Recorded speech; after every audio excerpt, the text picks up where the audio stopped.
I'd love your text on this. It's the Easter holidays for many of you out there, and something that occurred to me was, where will some kids get their meals from when the schools are closed? And today the Scottish Human Rights Commission has written a report to the Scottish Government which says that the human right to food should be put into Scots law to tackle health inequalities. The right to food is currently enshrined in international legislation, but the Commission says that's not being realised across the whole of Scotland. So why are some children still hungry? And what can we do about it? Let's talk about this with Lindsay Graham, Child Food Poverty Policy Advisor, Neil Orr from Children in Scotland, Ewan Gurr, a campaigner who's helped set up food banks, and Shauna Gauntlet, who has used food banks in the past. Hello to all four of you. Hello, John. Let's discuss this in some detail. So Lindsay Graham, how come, and I saw Harry Burns, the former Chief Medical Officer, do a presentation recently about kids who present at school without having had any food, perhaps even from the day before. Mm-hmm. What's happening? I think it's a big social change. I mean, we've always had hungry children. I mean, historically, that's something that there has always been. And we introduced school meals, I think it was about in 1906. But it's a whole societal shift that's happened. We've had new welfare reforms, we've had 0-hour contracts, we've had poor housing, low wages. You know, there's a numerous amounts of reasons why children are coming to school hungry, and a lot of it is because the parents really don't have the money to feed them. Neil? Yeah, I mean, the welfare, changes in welfare benefits has had a huge effect on people's income. The two-child cap, the universal credit, which is deliberately denying people money for a period of 4 weeks. Huge impact on families' income. But one of you mentioned earlier, John, bringing in a law to bring the right to food into Scots law. And I hope that happens, but with any law, it needs to be applied, it needs to be effective, it can't just sit on a statute book. So it's if we have the law, how do we implement it? How would you apply it? I mean, how would you apply a law for the right to food? What would you do?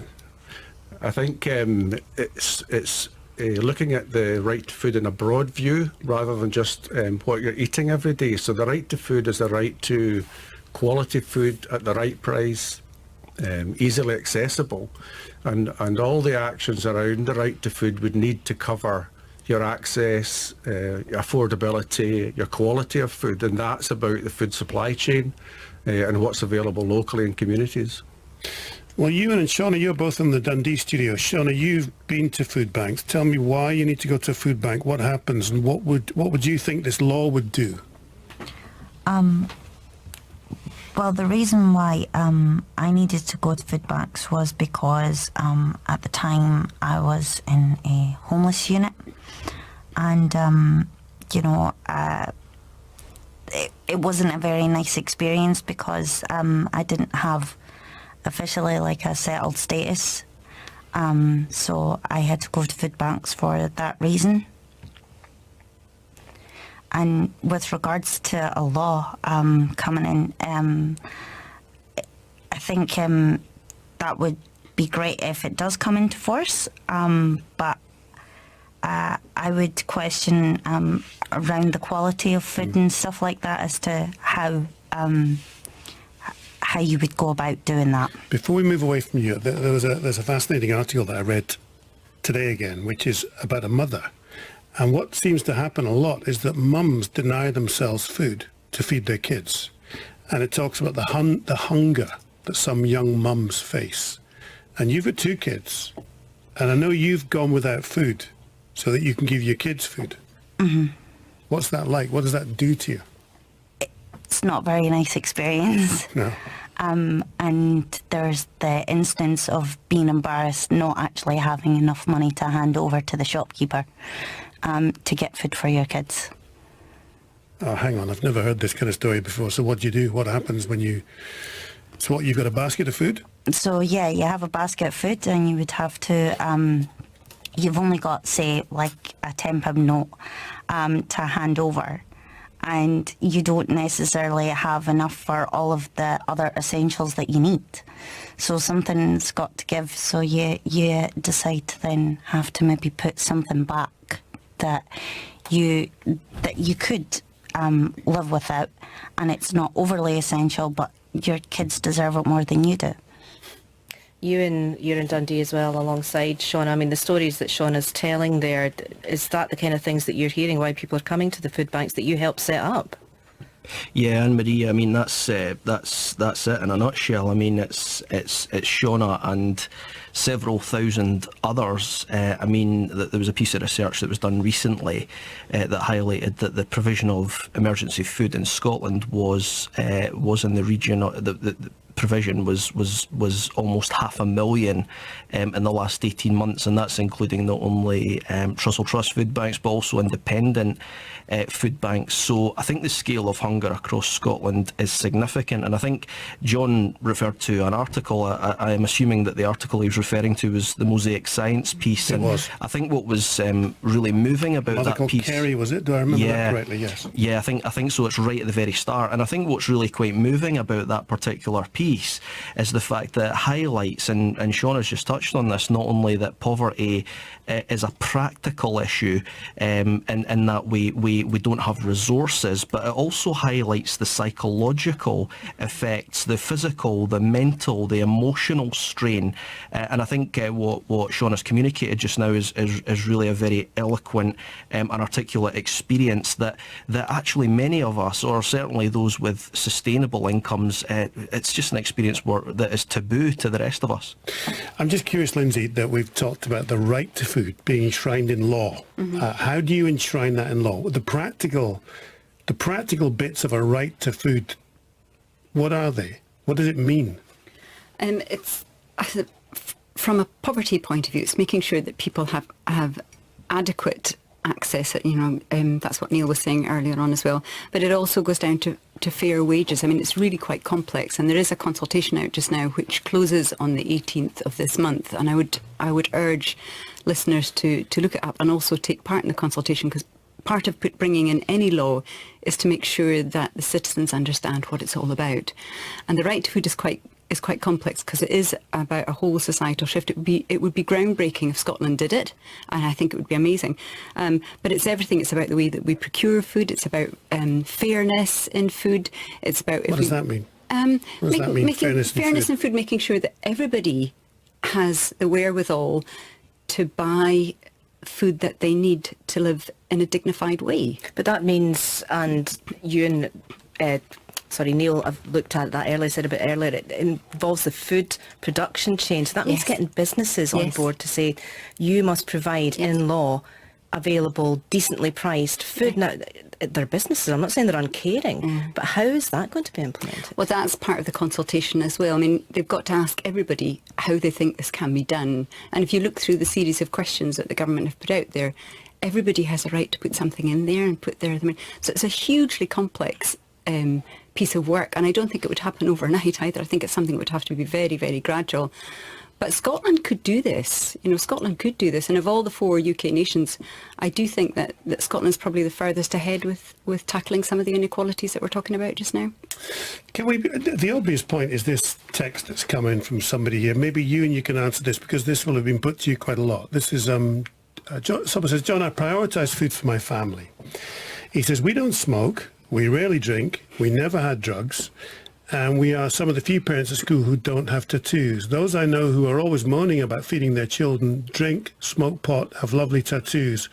What's about parental responsibility, effectively? Should the priorities of parents not be enshrined in law, this person's saying? John, you always pick the interesting messages. And No, there are a few like that. There are loads of text, and I'll bring balance in there, but that's a text theme that we will get quite a lot, which is there's a society need, but there's also parental responsibility, is what this text is saying.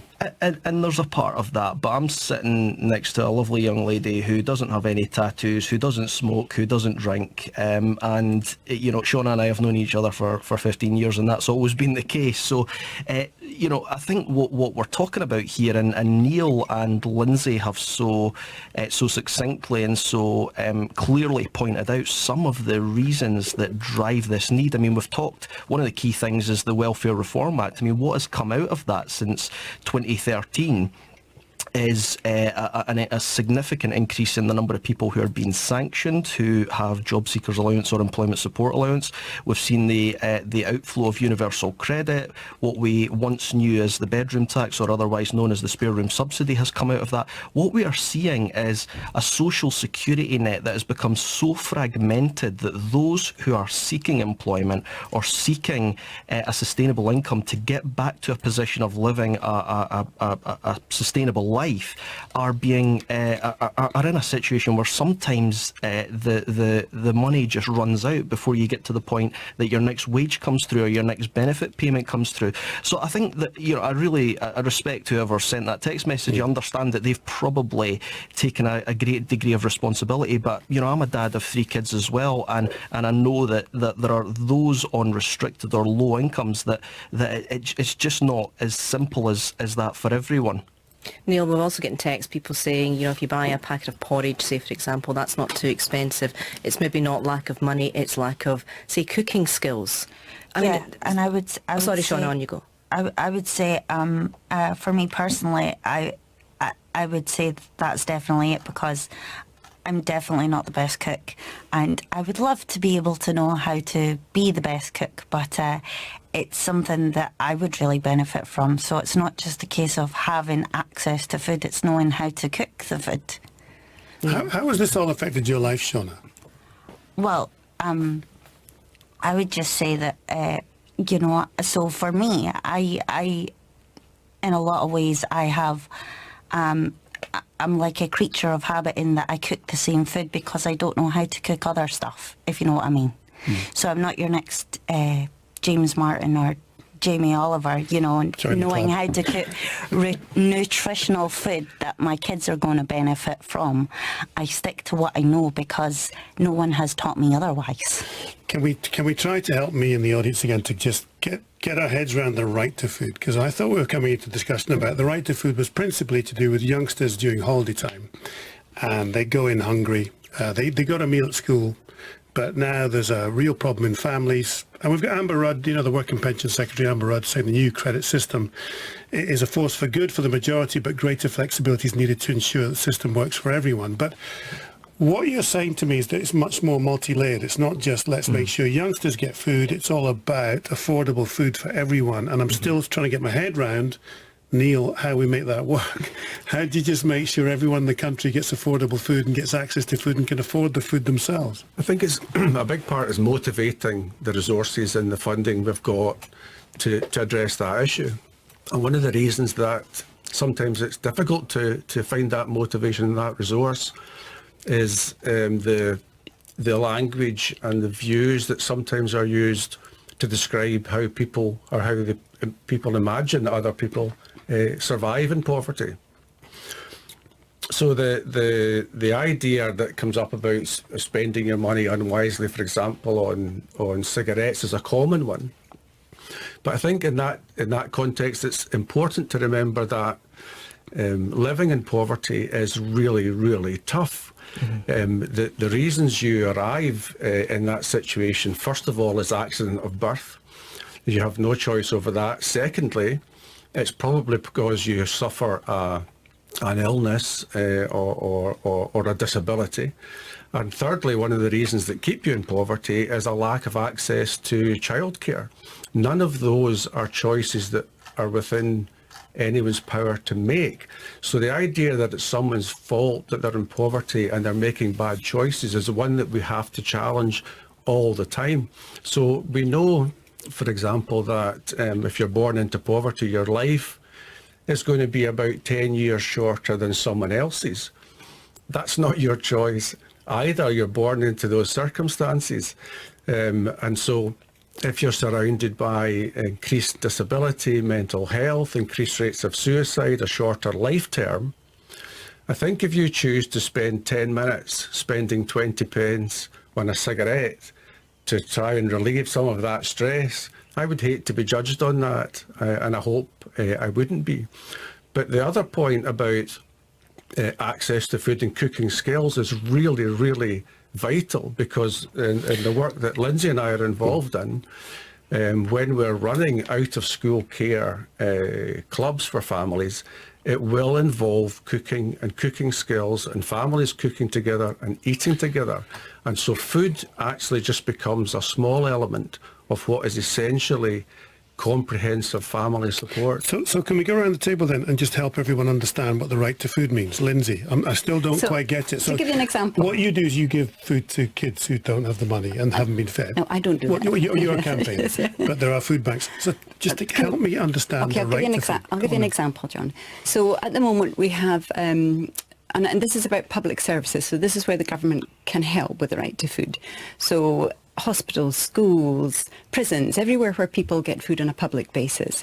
And for instance, there's an inequality in the holidays. You talked about that at the beginning, where children have free school meals during the term time, but they don't have them in the holidays. So the right to food... Some of these kids have nothing all day, don't they? Absolutely, yeah. So the right to food would look at how free school meals could be delivered through statutory services, and a lot of the local authorities in Scotland are doing already. Some cities do remain open. Yes, they do. Through the holidays, That's don't they, then, just to do that? Yeah, so it would be 365-day provision. That would be the kind. That gives you an example of what the right to food. So you would do it by level. So you'd identify children, would you, and say, well, the right to food for every child is we would provide food every day for kids in Scotland who aren't getting fed properly at home. In some form, and now that may be that it could be done through the schools, it could be done through leisure centres, it could be done through community venues, which is much of what a lot of Scottish citizens are sort of stepping up to now as well. We've seen a lot of the voluntary sector doing that, but that's just one tiny piece of what the right to food might mean. And the other pieces are? Well, that would be in the bit that you talked about for ensuring decent wages for people who are working in the food industry, so that they can afford to buy It's all food. cyclical. If you're earning enough, is. you can buy the food, It you know, is. and then people are obviously going to be better off. Yeah, so even things like cooking as well, the things that we were talking about. I mean, Shona very eloquently put there about how she couldn't cook. I mean, we have a national shortage of home economics teachers, and in Scotland we're doing a good job in food in the curriculum, I would have to say, but often folk on low income, and I have been there as a parent, I know what this is like, is the last thing you want to do is waste your bit of porridge that you've got. You know, you have to learn to make do with the best that you've got as well. So thinking about cookery skills as well, and how do we improve people's knowledge of food and food access, and that's down to education as well. We've got the Sustainable Development Goals. People are learning about them. No food, no poverty, no hunger, good education, and how all that fits into the right to food. So, And are people it's taking huge. that on board? Are they, because some of the texters are talking about parental responsibility, so Yeah. are people actually, although you're saying volunteers are out there running these schemes, are Yeah. people thinking, I need to do this? Yeah, there is. And I think a lot of folk have done it because they see the need within their communities. You know, and to be fair to Scottish Government, you know, it has a fair food fund of 3.5 million. The rest of the UK regions don't have that. So Scotland is looking at ways of improving outcomes, and the right to food is one of those. Do you know, ways. Shauna, to look at it a totally different way, and maybe partly what Lindsay was saying, it's kind of strange in a country like ours that you would think is a fairly well-off country. You know, we're not a really poor country, that we have parents and kids who can't afford to spend money on food. Well, yeah, but like your panellists have said, it's for a variety of different reasons. Exactly. I mean, I've used food banks when I've been unemployed and when I've actually been in work. So I've seen it from both sides of the spectrum, and it's purely because I've been on 0 hours contracts in the jobs that I've done. Yeah, my wife Jill volunteers at Food Bank, and she gets, you know, all manner of different people coming in, and that's one of the really interesting things is many people who are out in work still go to food banks. Shauna. Well, I know exactly what that feeling is like, and it's because you only get paid for the hours you work, but that won't necessarily be the same hours every week. So like 1 week I would work 30 hours a week, another week I would work maybe say 6. That is a massive difference. So Ewan then, again, trying to understand the right to food. It's partly at one level feeding children every day who can't get food at home. It's about paying people enough money in their work so they can afford to buy food. It's about changing a food chain. Give me the other things that help me and the listeners understand the right to food. Yeah, I think if I'm hearing you right, John, the question I suppose when you're talking about legislation, your concern is... Just trying to understand it. Yeah, totally. No, I get that. And I think probably one of the questions I wrestled with, probably about 2014 when I first heard the notion of the right to food, is are we talking about bringing up legislation at the Supreme Court that jails the Prime Minister for a child going hungry?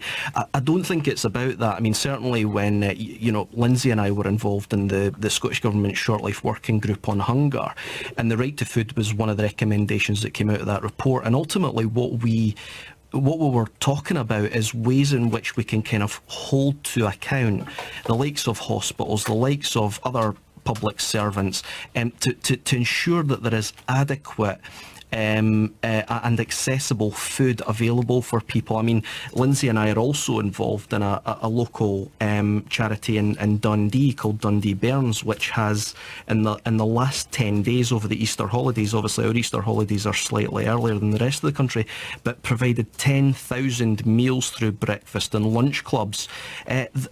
While that is admirable, it shouldn't be the role of charity to do that. We have to find, bottom line is this is a statutory responsibility. It's finding a way in which we can work, across sectors, the public, the private, and the voluntary sector working together to try and ensure that we can create food secure cities. We should never be in a situation where low income or restricted income families are having to rely on charity. This is not the way that we should be doing things in the 21st century. Okay, who around the table has a number for the number of people in Scotland who don't have access or the ability to access food? Do we have a number? Well, the number of children in poverty in Scotland is 230,000. How does that compare to sort of previous years? Well, is it on the up or? It's creeping up, yeah. It's rising, and some of the greatest rises in poverty are in people who are in work. But an interesting number for you, John, is that last summer, Glasgow as a city spent £1 million from their budget, particularly on supporting summer clubs and feeding families. And with that £1 million, they ran 97 projects and fed 15,000 children. But within that environment of feeding is the huge opportunity to support families and to learn more about what the needs are and to deliver on those needs. So if £1 million reaches 15,000 children, then about £15 million would reach every single child living in poverty. So £15 million is 0.1% of the whole health budget. So if we made that a health issue on a national issue and funded it, then we can reach those people on a statutory basis very, very effectively. Yep. You're all agreeing? Yeah. That.